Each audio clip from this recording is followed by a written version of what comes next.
911 emergency. Oh, my house is being robbed. My address is 656 Lincoln Boulevard. Welcome to Watch Mojo, and today we're counting down our picks for the top 10 ways movie heroes could have won sooner. First time that anybody ever got the best of old Hercules. Why didn't you just knock on the door? I'd have gotten it for you. Open the hatch. Wait a minute. If we let it in, the ship could be infected. You know the quarantine procedure. You should have gone for the head. For this list, we'll be going over the solutions to problems in movies that heroes could have used to achieve their goals and or wrapped up their films more quickly. Since we'll be discussing the plots of these movies, some spoilers will ensue. If we didn't get to some solutions soon enough here, please tell us in the comments so we can rectify them another time. Number 10. Bringing Quicksilver, X-Men Days of Future Past. The plot of this time travel superhero movie revolves around averting the creation of robotic sentinels who destroy humanity and mutants. To stop the shape-shifting Mystique from trying to kill their creator, Professor X and the gang break Magneto out of prison with help from Quicksilver, who can move incredibly fast.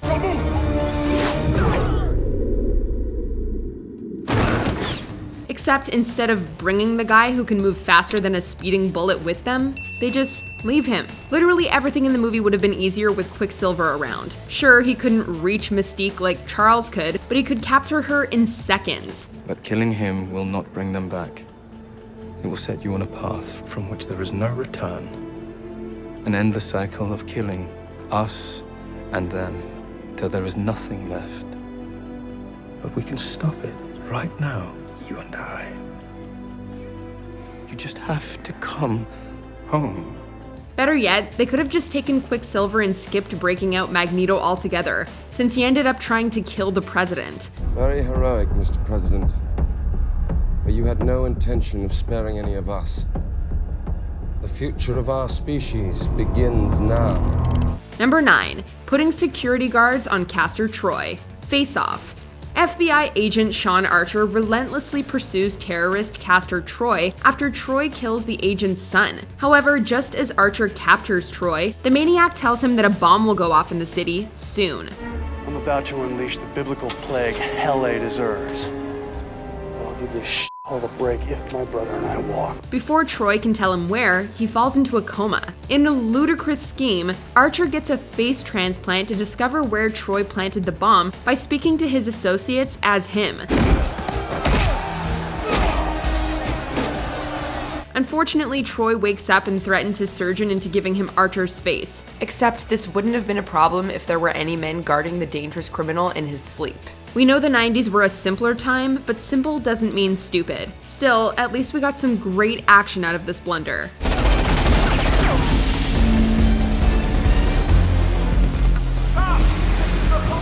Number 8. Asking Mr. Myrtle for the balls back. The Sandlot. A seminal coming-of-age movie, The Sandlot follows a group of boys who play baseball at a sandlot. Much of the film sees them in fear of a dog chained up in a nearby yard where they frequently hit balls, even nicknaming it the Beast. Game's over, man. Just get another ball tomorrow. Yeah. I'll never see it again. Why not?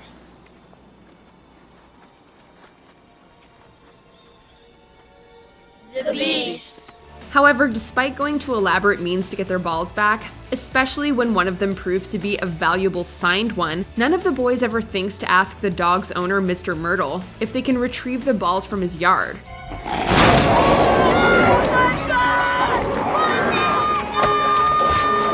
It certainly would have saved them a lot of trouble, but then the easiest solutions don't always occur to you when you're a kid. First time that anybody ever got the best of old Hercules.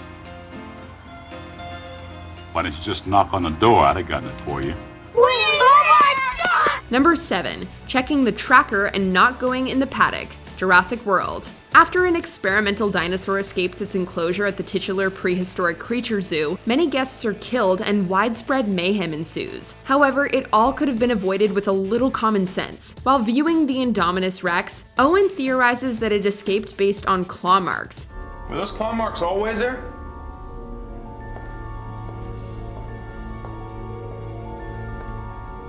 You think it...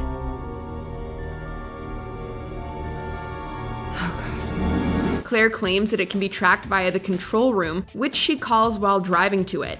Meanwhile, Owen and some guards go inside the enclosure, leading to the guards being eaten and the dinosaur getting out.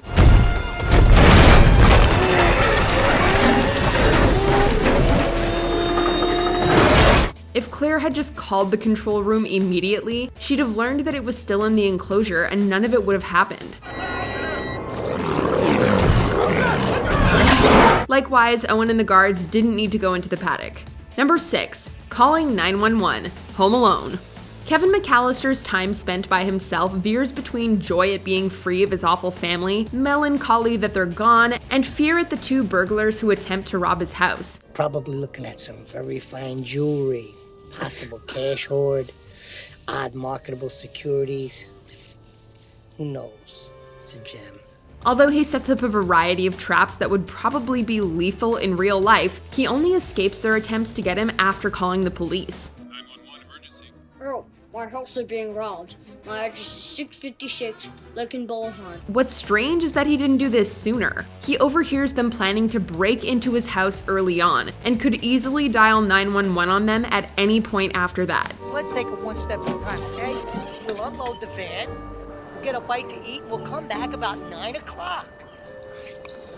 Sure, he thinks he wished his family away and might be scared of the cops, but come on. Number 5. Not breaking quarantine. Alien. This sci-fi horror classic sees the crew of the Nostromo come under attack by a deadly alien organism. Every one of them is killed, with the exception of Ellen Ripley. It's a little bit karmic, since if the crew had listened to Ripley in the first place, only one of them would have died. What happened to Kane? Something has attached itself to him. We have to get him to the infirmary right away. What kind of thing? I need a clear definition. An organism. Open the hatch. Wait a minute. If we let it in, the ship could be infected. You know the quarantine procedure. After a facehugger alien attaches itself to Kane, the crew try to bring him back aboard, only to be shot down by Ripley, who's ranking officer and who brings up quarantine regulations. Listen to me. If we break quarantine, we could all die. Look, could you open the goddamn hatch? We have to get him inside. No. I can't do that, and if you were in my position, you'd do the same. Sure, Ash, who let them back aboard, had ulterior motives, but if the rest of the crew had followed procedure, they'd have lived to mourn Kane's death instead of joining him.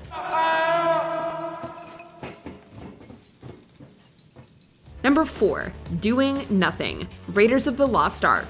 Indiana Jones' first film outing is an unforgettable adventure movie, and beloved by many. There's just a small problem with Indy's approach to stopping the Nazis from getting the Ark of the Covenant. He didn't really need to bother. If Indy had done nothing at all, the Nazis would have found the Ark, opened it, and had their faces melted, just like what happens in the movie. And sure, you could argue that because of Indy's involvement, Marion might have been saved, and the Ark got to be studied by top men, but he still doesn't need to do anything to stop the bad guys. And we all know how much he loves easy solutions.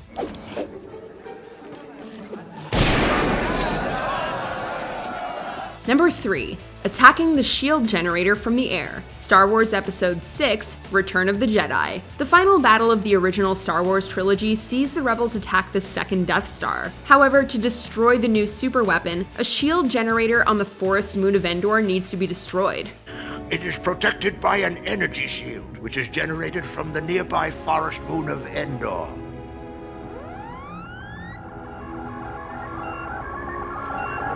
The shield must be deactivated if any attack is to be attempted. Han and company land on the moon and infiltrate the bunker, eventually blowing it up. But wouldn't it have been simpler to blow up the generator from the air, since they have spaceships and all? We'll grant that the generator itself may have had a shield above it, since it extended into orbit. But even if it did, they had an Imperial shuttle. We have stolen a small Imperial shuttle.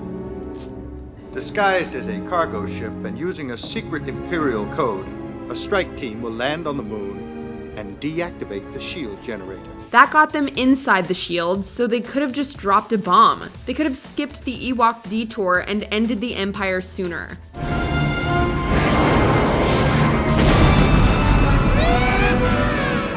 Number 2. Cutting Thanos' hand off. Avengers Infinity War. There were a lot of ways the Avengers could have ended Thanos' quest to acquire the Infinity Stones sooner. We have the Hulk.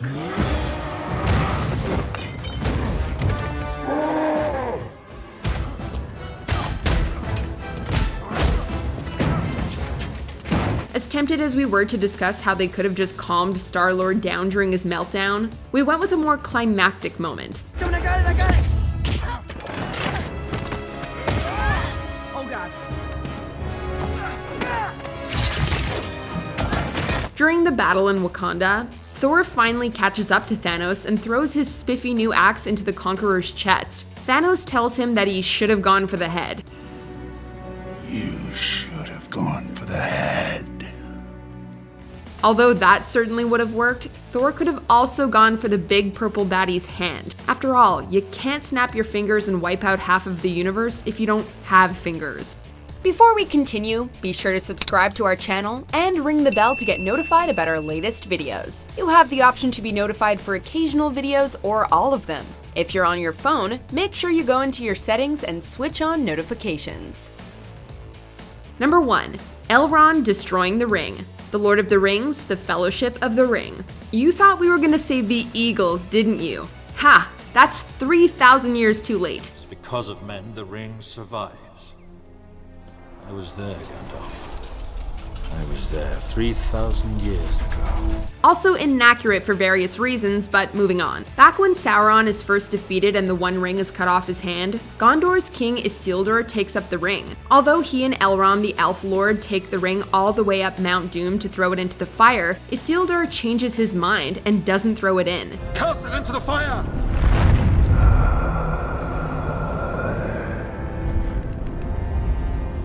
Destroy it! And while Elrond claims that it's because of men the ring survived, he could have just slapped the ring out of Isildur's hand and into the pit. The courage of men failed, huh? It is in men that we misplace our hope. Men. Men are weak. How about your courage, Elrond? Why do hobbits have to suffer for your mistake? I will take it!